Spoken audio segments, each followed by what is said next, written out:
పెద్దవాళ్ళు చెప్తారు, ప్రతి పని చేసేటప్పుడు దైవాన్ని తలుచుకోవాలని.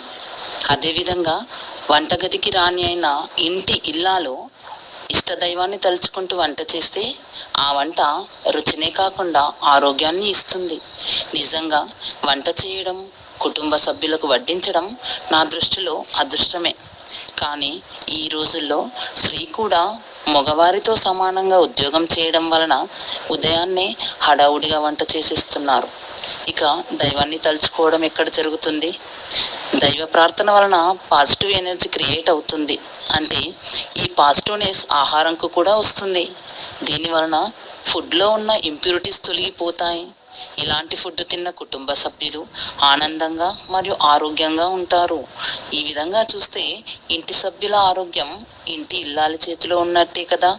ఇది పెద్దలు చెప్పిన బంగారు మాట. మీరేమంటారు? ఇది నిజమే కదా. పూర్వకాలంలో అందరూ కలిసి ఒకేసారి తినేవారు. ఇంటి ఇల్లాలే వండి అందరికీ వడ్డించేది. అలా చేయడం వలన కుటుంబ సభ్యుల మధ్య రిలేషన్స్ చాలా బాగుండేవి. అంటే స్త్రీ అనుకుంటే ఏదైనా సాధ్యమే అవుతుంది. అవునంటారా?